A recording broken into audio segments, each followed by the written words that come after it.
My dreams come true.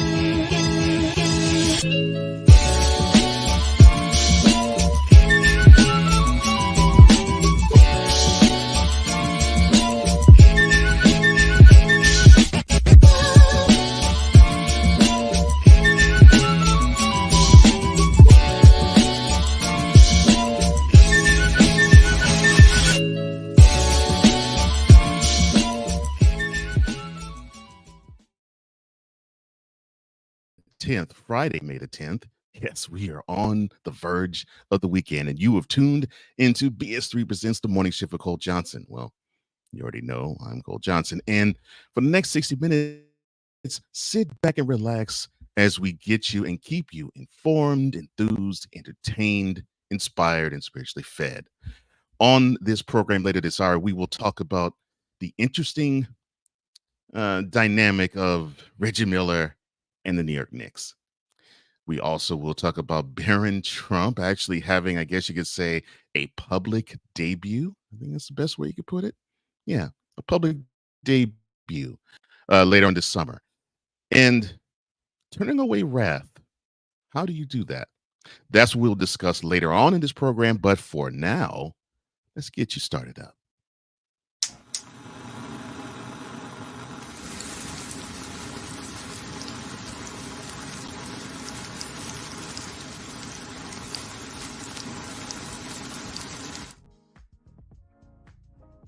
And here's what's going on in the world today.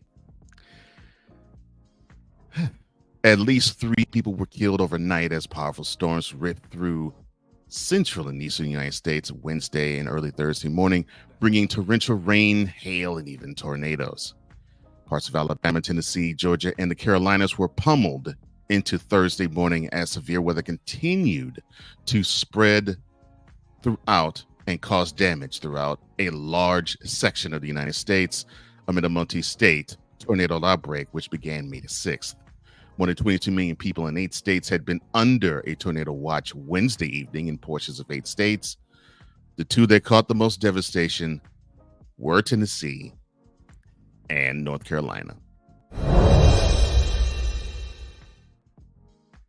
A search for 2 missing skiers in Utah is ongoing after an avalanche yesterday morning. Police say, or I should say, Salt Lake County emergency and police crews responded to Lone Peak Canyon, a mountain summit in the southeastern portion of Salt Lake City, around 10:15 that morning. The United Police Department of Greater Salt Lake learned, along with the emergency crews, that 3 skiers needed rescuing after an avalanche, according to the department.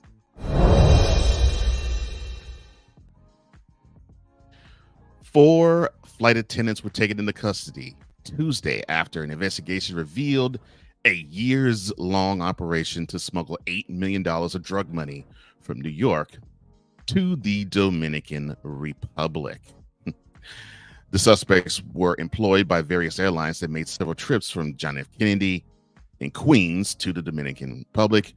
With their status as flight attendants, the group was able to utilize the special security lane when entering the Transportation Security Administration checkpoints. A witness told authorities they organized and operated money laundering and narcotic sales with flight attendants like the 4 that were detained Tuesday, according to the United States Attorney's Office. Oof, a years-long smuggling ring. Wow.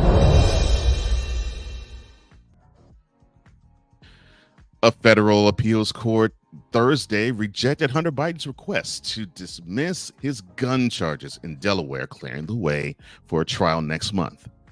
Biden's lawyer, Abby Lau, said that he would keep fighting to dismiss the case. The judge refused to dismiss the charges against Biden, who allegedly lied about an addiction to drugs when buying a gun back in 2018. Biden then appealed with 3 arguments, including that he shouldn't face trial after a plea agreement deal fell through last summer, and that prosecutors are being vindictive because of political pressure from Republicans to prosecute the president's son.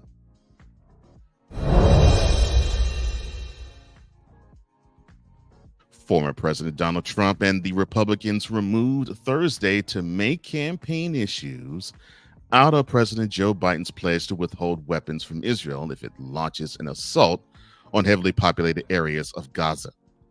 During a CNN interview Wednesday, Biden said that he would not send bombs and artillery shells to Israel if it invades the densely populated city of Rafah in southern Gaza. The president went onward to say the following, quote, "If they go into Rafah, I'm not supplying the weapons they have been used historically to deal with Rafah." Close quote.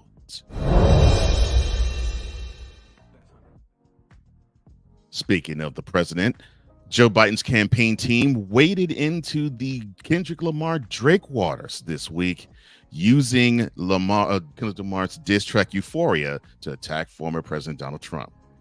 The Biden-Harris headquarters social media accounts posted a video slideshow of unflattering photos of Trump, while a verse from K-Dot's song played in the background.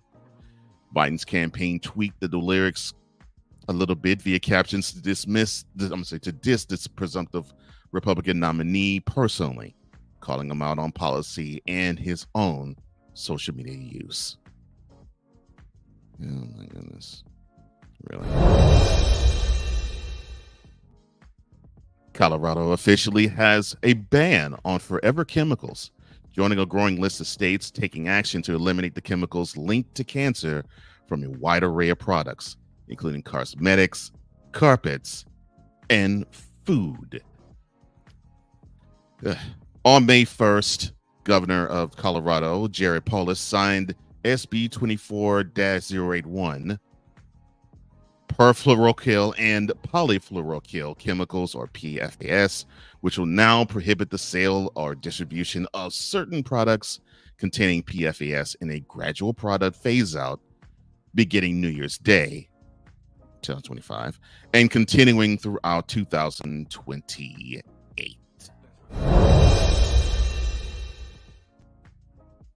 Justin Bieber and Hailey Baldwin Bieber are expecting their first child. Yes, the A-list couple announced the upcoming arrival of their little one in a sweet, grainy Instagram video posted by Hailey. The video featured the pair kissing and hugging on a grassy field, with the 27-year-old woman dressed in all white and a 30-year-old man taking photos of her. Hailey's rep confirmed the news to USA Today Thursday and added that she actually is a little pregnant, being over 6 months pregnant. So we're looking for that bundle of joy to come sometime around August. Congratulations to the Biebers. I hope everything goes well in the upcoming pregnancy and delivery. In sports action, the road teams in the NBA took care of business as the Cavs demolished the Celtics 118-94, and the Mavericks took care of business and tied things with Oklahoma City 119-110. Both series actually are tied at 1 in the Western Conference semifinals. Tonight we will be focused on the Knicks and the Pacers in Game 3. That game tips off, I believe, at 7 p.m. Eastern in Indy. On the ice, the Stars came back and tied the series with the Avalanche 5-3, and now the Rangers are within one game of advancing to the Eastern Conference Finals. They now take a very commanding 3-0 series lead with a 3-2 victory over the Carolina Hurricanes. And on a side note, unfortunately, Frank Vogel, coach of the Suns, no longer is the coach of the Suns. He got summarily dismissed only 1 year into his coaching tenure in the desert.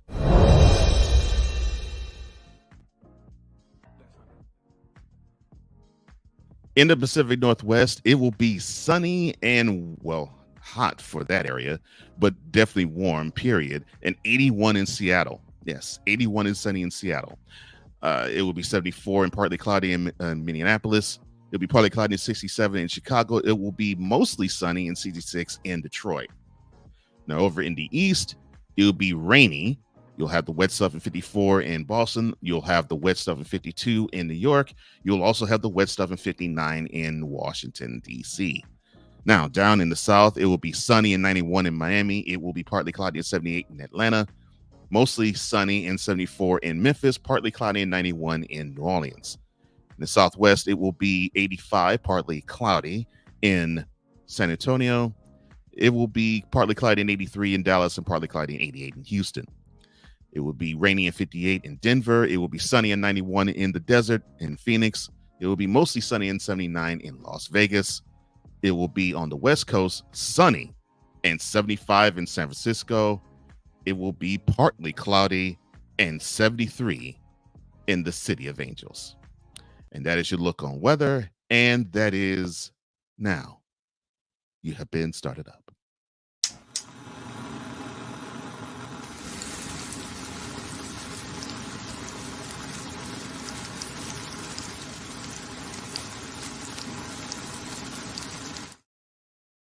Later, we will talk about how you can turn away wrath, and we will sort of break down Barron Trump. But coming up next, oh yeah, we'll have a special program spotlight. And actually, this will be near and dear to me. You'll understand on the other side. This is the Morning Shift with Cole Johnson. It is coming to you from BS3 Network. I'll be right back right after this.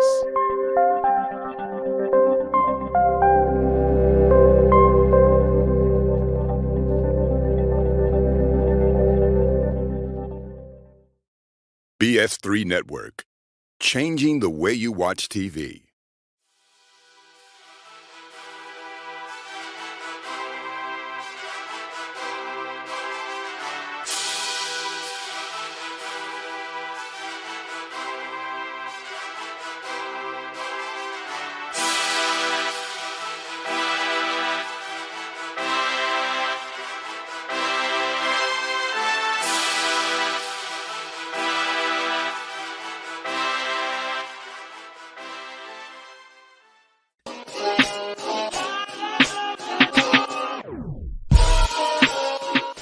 Bernstein. NBA people are the best people ever. Everything that I've ever wanted to do was always sort of pointed towards the NBA. Yes. Daniel Jones, I don't listen, I wasn't sold on him in the beginning either. Ben Sutter and Dan Quinn. Like, he may not be the greatest head coach, but one thing we do know is that he can coach defenses. Mirren Fader. If I did a biography on Hakeem Olajuwon, this is the first true international superstar. Looking for the up-to-date information in the world of sports? The Real Deal with Courtney Harden. Live every Saturday at noon Eastern, 11 a.m. Central.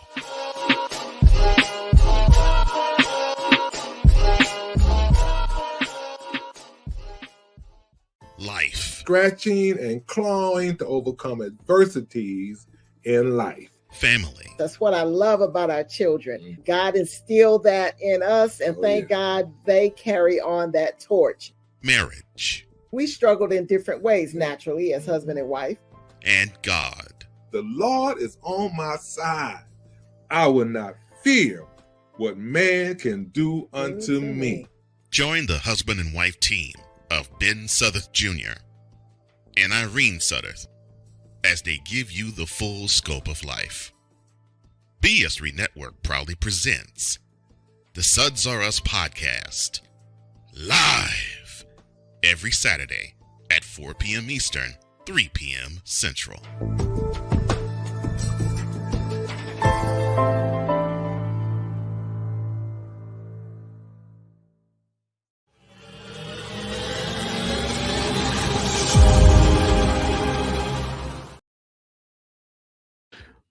Welcome back to the Morning Shift with Cole Johnson on the BS3 Network. I am Cole Johnson, and it is good to see the shifters as always. And one of my most trusted shifters, my man V like A3 or Victor Locke, or as we know him in certain circles as Vicala. He says a pleasant good morning to one and all, and to the morning shift with the classiest man on the morning shift, the EP of all EPs, Iron Cold Johnson. Thank you, sir. You do me such honor. And yes, ladies and gentlemen, that is what I call the Ed McMahon of the Snowman in the Morning program. Victor Locke, you join him, Shane Lake, and of course the Snowman himself every weekday morning. I think it's like 11 a.m. now. Snowman in the Morning on the Snowman Multimedia YouTube channel. And yeah, if you want all things sports, you'll get what you're about to get just about now in this segment, but extrapolate to about 2 or 3 hours. That's what you'll get from that show. Cool McCain, one of my brothers of broadcasting. How you doing, man? I hope everything is good where you are. And yeah, I know that you were in the way of tornadoes like I. I'm glad that everything is good with you. Everything is good with me, my brother. And I hope everything is wonderful with you every other way in your life as well. And of course, a greeting from Victor to Cool. Now, let me see. How can I start this?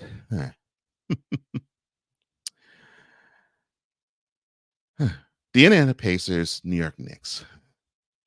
They're going to battle again in the Eastern Conference Playoffs. As I mentioned earlier in the Start You Up segment, they will be playing Game 3 of their Eastern Conference semifinal series tonight. Right now, the Knicks are up 2-0, and I'll touch on that later. They have met many times before in the playoffs. In fact, they've met many more times better than the 2 times I'm about to mention here. The most famous of the meetings between these 2 teams took place in 1994 and 1995. Those 2 seasons there could be summarized with 2 people. And I think it is summarized by 2 people. Knicks superfan Spike Lee and the former Pacers shooting guard superstar Reggie Miller. In today's program Spotlight, we are going to put a spotlight on why the Knicks playoff series means more than just 2 up-and-coming teams in the current NBA landscape are going at it. Now, one city is considered the biggest of them all, and it is the land of opportunity in all the world. The other is nestled in the Midwest, quiet and unassuming. One team's home is called the world's most famous arena. The other is a newly built building to represent an era gone by. For the New York Knicks and the Indiana Pacers, today's series is all about the future of the Eastern Conference. However, it's the past where we're going to focus on, because that's where the juice of this story really becomes exposed. Let's go back to 1994, shall we? So we had the New York Knicks. They kept knocking on the door to burst through representing the East. But there was one problem, though. They just kept bumping into the Chicago Bulls. Yeah, that team that played in the Madhouse on Madison, they just continuously got in their way. I mean, in 91, in the first round, they swept them. In 92, the Knicks sort of gave their arrival and had a rugged 7-game series in the Eastern Conference semifinals with the Bulls. Probably gave them the toughest series in that year's run, but the Bulls still advanced in 7. And in 93, this time, the Knicks had home court advantage in the Eastern Conference Finals and actually had a 2-0 series lead. But then they lost 4 straight with, of course, an agonizing last 10 seconds in Game 5 of that series. And they had to say goodbye once again to the Bulls and the playoffs. But the 2 teams met again in the aforementioned year of 1994, this time without Michael Jordan, who was playing baseball in the minor leagues. And also this time, they battled 7 games in the Eastern Conference semifinals. And this time, the Knicks actually pulled it out. They finally vanquished the foe that just kept getting in their way. The path to the title looked clear. But on the other side, it was the Pacers, this unassuming team that everything about them was plain. I mean, they played in Indianapolis. Yeah, it's a hotbed for basketball, but it's more focused on really Indiana and Purdue to a lesser degree. It was catered, and it is catered more toward college basketball than really the NBA. Although there's a lot of good roots in the ABA, which spawned, I should say, the Pacers. The home arena was really nothing spectacular nor special. It literally was a regular barn, so to speak. Not the barn from the farm, but barn from like an arena sense in Market Square Arena. However, when the crowd was at 1, the noise was unbearable. The Pacers were an up-and-coming team. They just simply couldn't get past the first round. They hovered around 500, and they just got bounced each time in the first round. In 1990, to the defending world champs, the Pistons, in 3 straight. In 1991, to the Celtics, this time in heartbreaking fashion, and lost in 5. In 1992 to the Celtics, this time it was 3-1, and also 3-1 to the Knicks in 1993. So there is a little bit of history recent history between the two teams, but the Pacers just simply couldn't get an identity about them. That was until they got a fundamentals heavy laden head coach to lead them in the name of Larry Brown. He typified the back to basics style of living Indiana was about, and the all about grit and not about the glitz. And what we were noticing was a team there was being built similar to that of the Knicks. Both had big men that commanded attention in Rick Smits and Patrick Ewing. Both teams had a front court where you couldn't and didn't really want to mess with them. The Davis boys on one side and Anthony Mason and Charles Oakley on the other. The main shooter for the Knicks was John Starks, and for the Pacers, it was Reggie Miller. But in 1994, the Knicks had an advantage over the Pacers, and that was at point guard. Now, Hayward Workman was the guy who manned the point for the Pacers then, but veteran Derek Harper was the opposite point guard. Both years, the games were gritty, tough, rugged, and physical, and just about everything you wanted in the way of drama and suspense. And for the first 4 games in 1984, the series followed the normal script. The Knicks won the first 2 in Madison Square Garden, and the Pacers won the next 2 in Market Square. But the juice began in Game 5, where the Knicks had a big-time lead, but they squelched it. The fourth quarter came alive, and so did Reggie Miller. He scored a game-high 39 as he shot the Pacers into a 3-2 series lead and getting one step closer to the NBA Finals. The final score of that game was 93-86. The Knicks couldn't buy a bucket down the stretch, and then Reggie Miller locked eyes with the Knicks superfan that I mentioned, and Spike Lee, and from all accounts, he was extremely vocal at his courtside seat. But after one of the threes that he drained, Miller looked in his direction and placed 2 hands around his neck, basically signifying that the Knicks, since they kept choking to the Bulls in the playoffs, they were having their moment of choking and not getting into the NBA Finals once again at his hands. That was a little premature because Spike was able to sit courtside at Market Square Arena for Game 6, and Knicks Fan was highly hot at the guy for just simply being, I guess, a roadblock to him.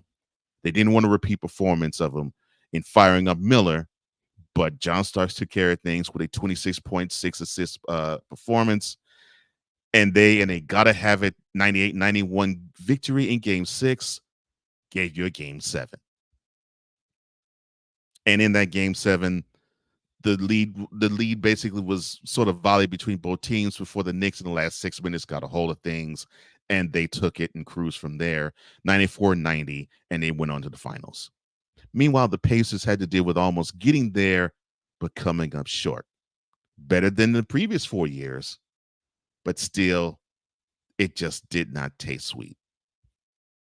Almost 12 months later, the two teams met again, and with almost the same lineup and the same head coaches on the sideline as, well, I already mentioned Larry Brown.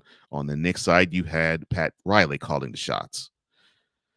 It was as if we knew what we were going to see and we were enjoying what we were about to see. But there was one difference, though. The Pacers in last offseason, to counteract Derek Harper, they got free agent Mark Jackson. And Game 1 gave us a lot of fireworks right off the rip. The Knicks were up 105-99 with 18 seconds left when Reggie Miller struck again. 2 3-pointers in a matter of seconds. And after 2 John Starks missed free throws and a missed putback by Patrick Ewing, Miller grabbed the rebound, got fouled, and he sealed the game with 2 clutch free throws. And the 107-105 victory left the MSG crowd that was loud about maybe 2 minutes beforehand, hushed and stunned. The Pacers rushed out to a 3-1 series lead, and this is the Eastern Conference semifinals matchup. After they split the games in MSG and take it 2 in Indy, and the Pacers looked like they were about to steal the series and close it out with Game 5 after Byron Scott hit a clutch 3 with under 10 seconds to go. But a Patrick Ewing shot after a spin move with 2 seconds to go said, not so fast. The Knicks went out with a 96-95 victory, setting the stage for the next 2 games. Yes, I said 2, because they won by double digits, did the Knicks in Game 6, and here we are again in Game 7. The Pacers had the lead for most of that game as the Knicks were playing catch-up throughout. And it looked like the Knicks did catch up as Ewing drove down the lane with under 5 seconds left. Just like George Gervin, he figure rolled the shot, and the ball caromed off the back of the rim, and it bounced out. The Pacers gained vengeance by winning the 1995 Eastern Conference semifinals tilt in 7 games by a final score of 97-95. Now, why am I mentioning all of this? Well, Miller has gone on to be a color guy for TNT games, along with being a pretty good commentator to boot. Along with being an Academy Award winner, Spike Lee has gone on, well, to become an obnoxious senior citizen fan of the Knicks at courtside. But as the Knicks are currently up 2-0 with Game 3 tonight, we were treated to a Madison Square Garden crowd who didn't forget how much Reggie Miller tormented them in the playoffs time and again over the course of the 1990s and early 2000s. But no matter what happens in this series going forward, those 2 7-game classics 29 and 30 years ago will always bring a smile to my face. It was basketball the way it was meant to be played.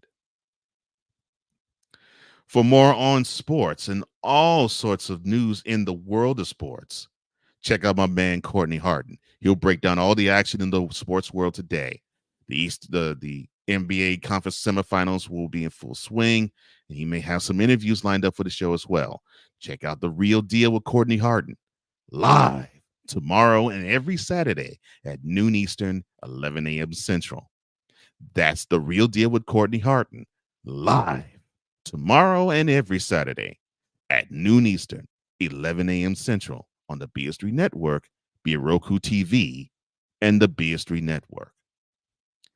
Coming up next, Barron Trump is stepping out into the public view. This is the Morning Shift with Cole Johnson on the BS3 Network. We'll be right back right after this.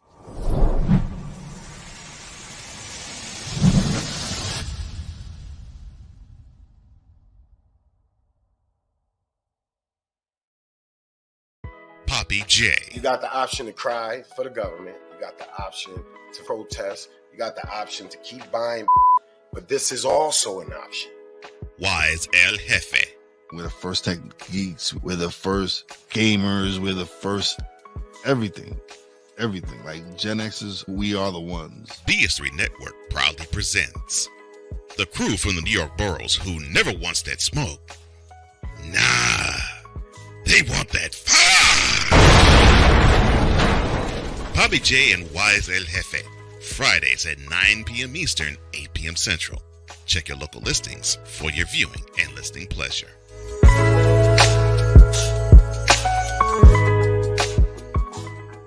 Join the transporter to Hades. Your butt and gut becomes one.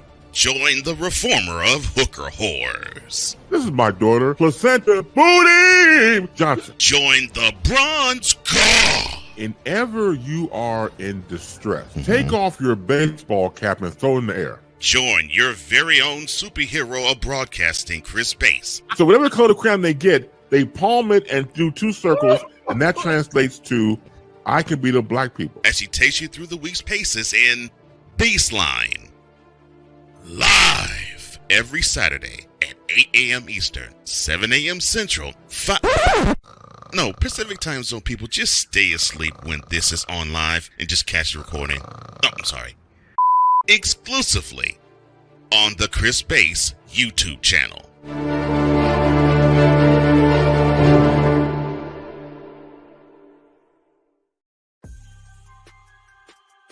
What's up, everybody? This is Information Man and the Information Man Show. Now, what I do is hard, cutting edge analysis, assessment of what's happening in our world today, whether it be news, politics, current events, cultural issues, social issues. Commentary is what I do over here.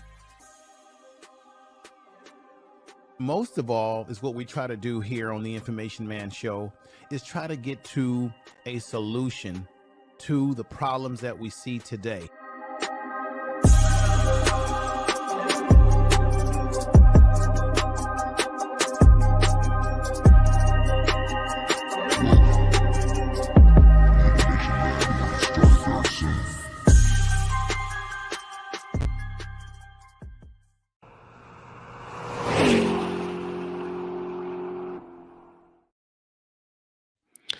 Welcome back to the Morning Shift with Cole Johnson on the BS3 Network, and time to go back to the shifters. My man Snowman, as I said, you could join him later on today, 11 a.m. Eastern, 10 a.m. Central. He says, "Good morning, everyone," and he says, "Salute to all my homies, Cool McCain, Victor Light, of course. Greetings to the EP of all EPs, Mr. Cole Johnson." Well, thank you, sir. It is a pleasure that you're here. And of course, Vicala, as Cool McCain greets Victor. I love the shifters. I love you, shifters. Keep it coming. Keep it coming. Well, when you mention the last name Trump, who comes to mind? Well, of course, Donald. He's the political man of the hour, and definitely in the Republican Party he is. His son Donald Jr. and Eric quickly spring to mind. His daughter Ivanka springs to recollection. Even his son-in-law Jared and his daughter-in-law Laura gets some thought. And then his wife Melania.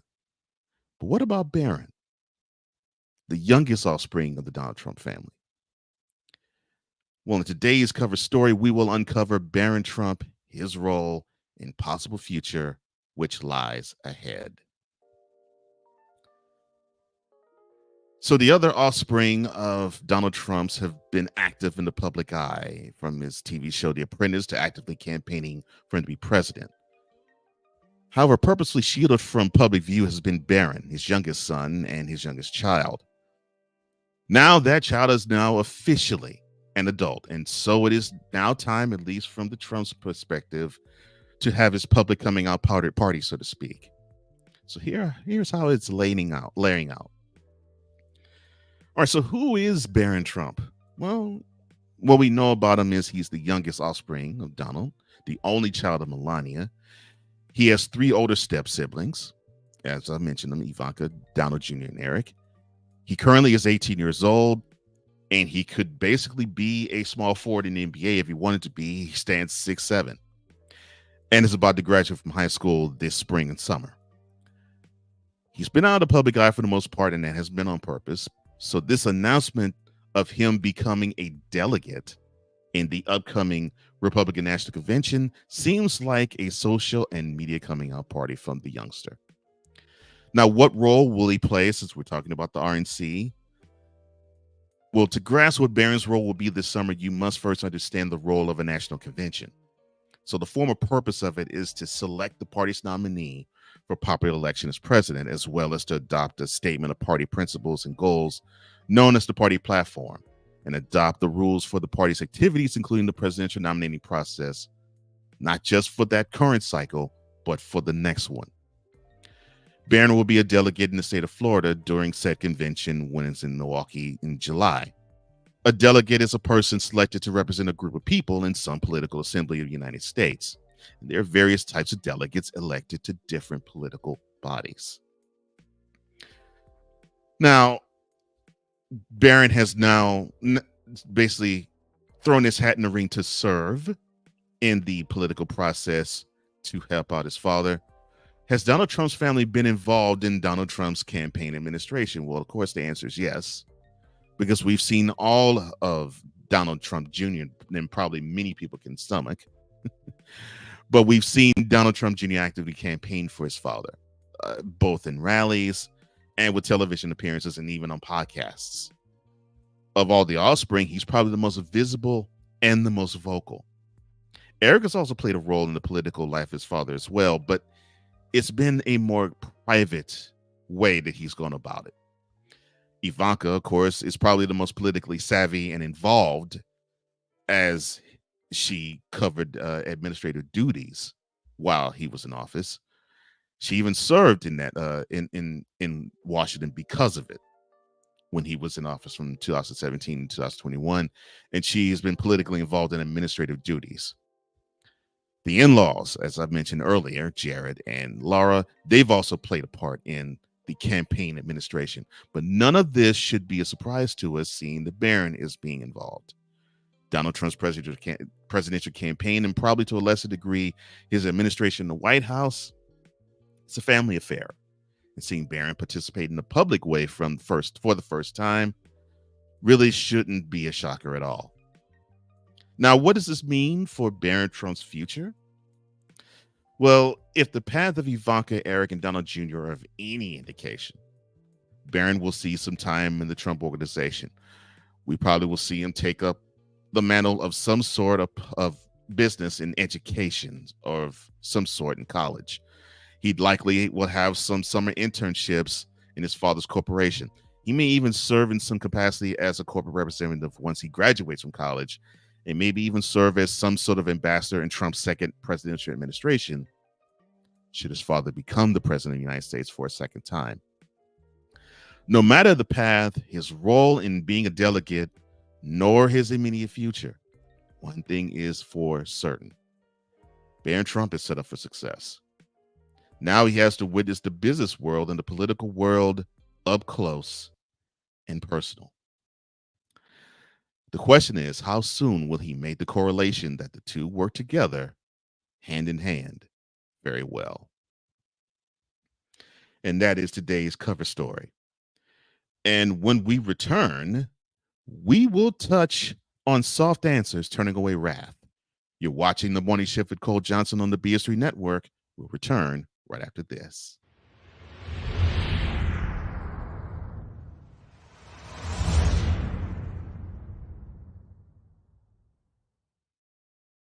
Eric Butler, a.k.a. The Intellect, a.k.a. Coloring.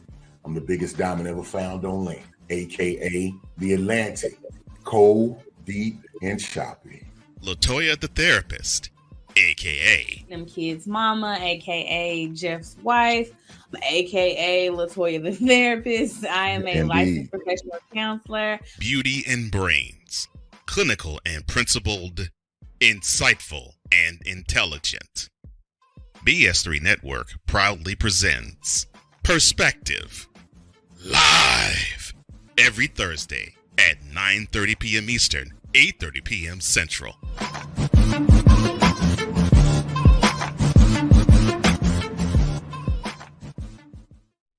Are you looking for something to do on your lunch break? Well, there's a show on the BS3 Network that has only 4 words to say to you. We ready. We ready. We ready for y'all. We ready. We ready.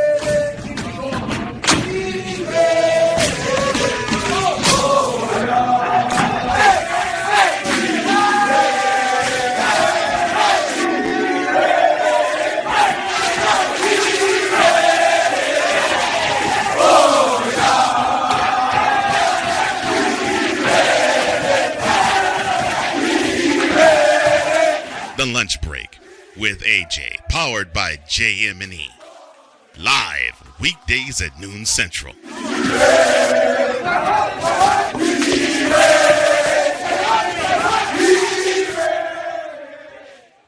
This is a BS3 Network presentation.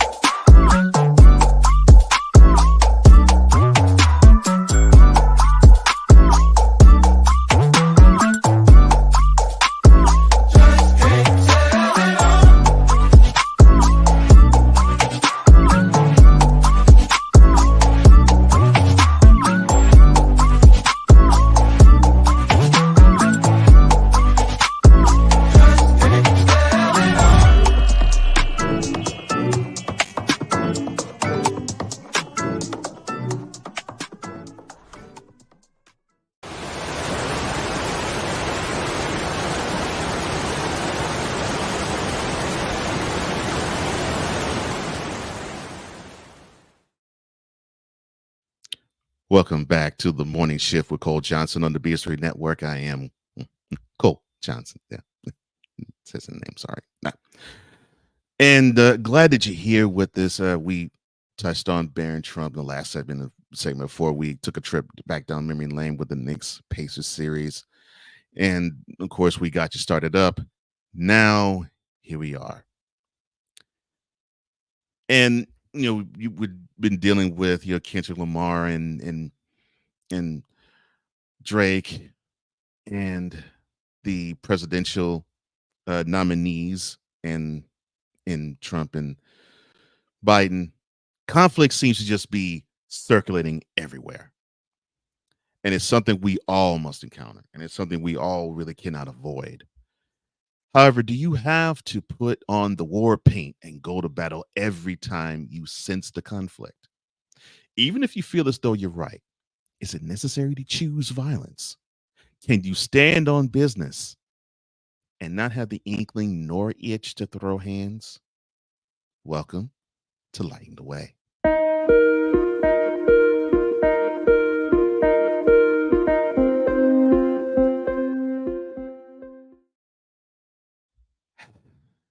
Your tongue. If anything, you must understand the power it carries. It helps taste your food. It gives you a great indicator of whether your breath is fresh or not. It even heals faster than any organ on your body. Don't try it, but if you do, and that's happened to you, be blessed with understanding that your tongue heals faster than anything else on your body. Needless to say, your tongue is important. The most important function of your tongue, though, is to guide the words which come out of your mouth. Now, why am I speaking on this today? Solomon. Well, he sat down, and after he got the blessing of wanting to be the wisest human being on the planet, he came up with, of course, the jewels that we now know as Proverbs, and he came up with other jewels too. Unfortunately, fortunately during wonderful times, and unfortunately during challenging ones. But in this case, he was straightforward and locked in. So he sat down and he thought long and hard about conflict. And out of his mind and tongue, this is what came forth. Quote, a soft answer turns away wrath, but a harsh word stirs up anger. The tongue of the wise uses knowledge rightly, but the mouth of fools pours forth foolishness. Close quote. When someone says soft, now start there. Does that mean weak? Now, someone answer, of course it means weak. You don't ever want to be soft. And in the sports parlance, yes, it is considered weak. But in this case, the answer is no. The word soft, it means gentle. Now, think to a scripture that Jesus put forth, the parable of the sower and the ground which you put down seed. Sometimes you'll put down seed on rocky soil, and that's not what you want to do. You most certainly don't want to put it down on stony soil. You want to put it down on fertile soil. So the ground is soft. It's ready to absorb what good comes upon it and what good can grow from it.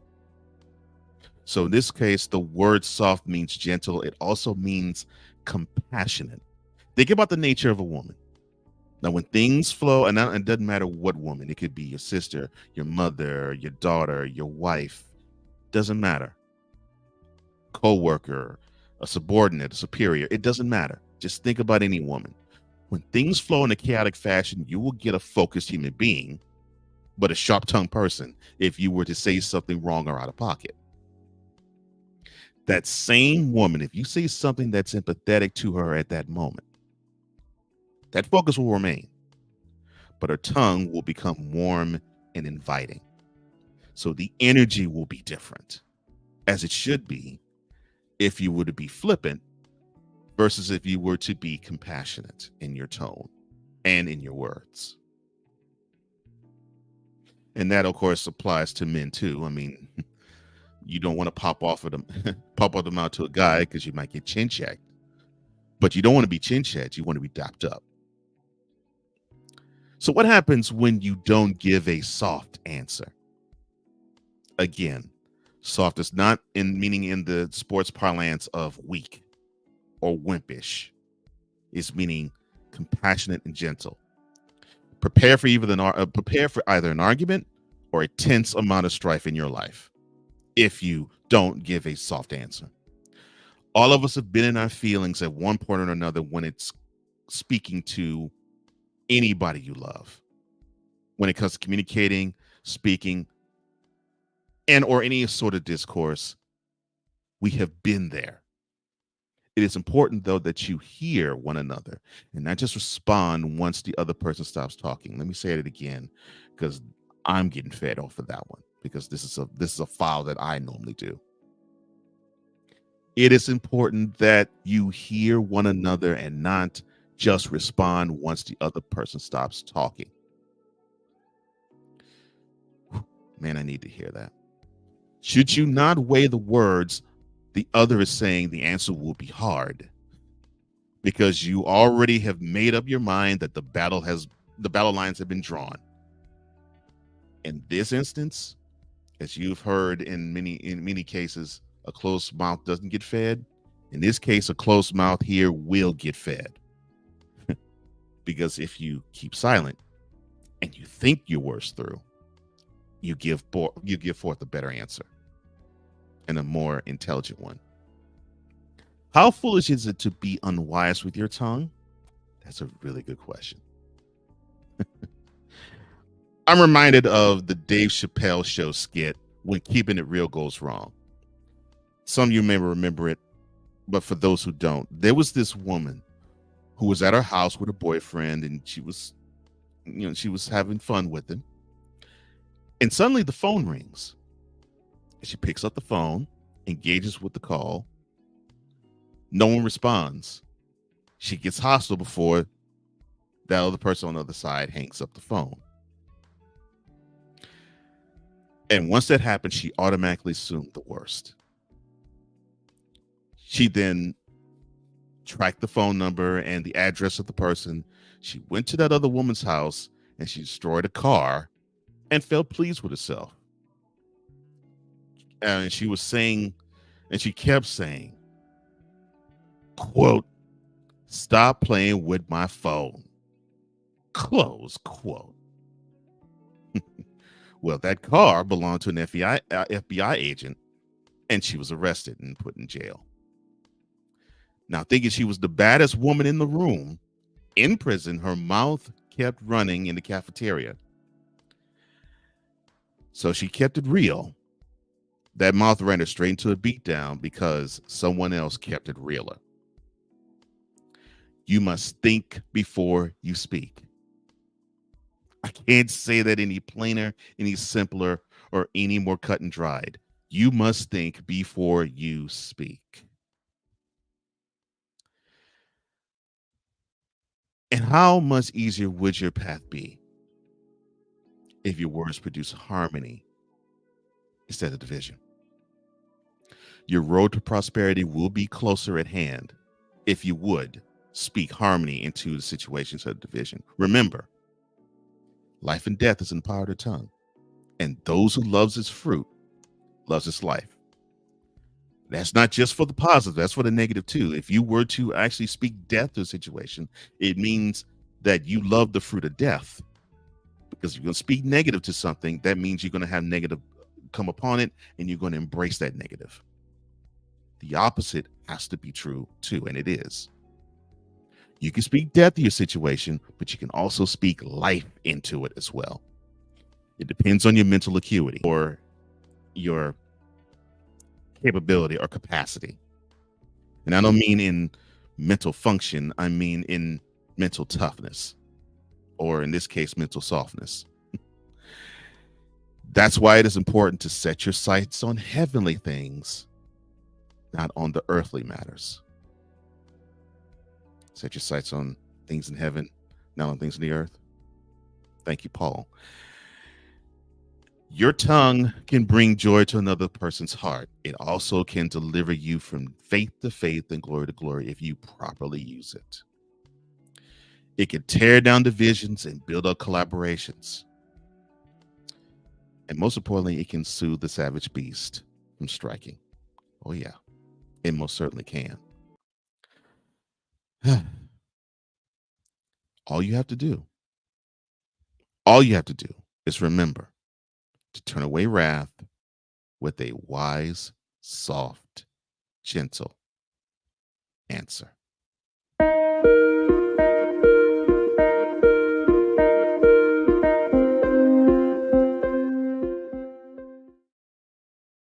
Well, that is all the time I have. Thank you so much for joining me on this excursion today.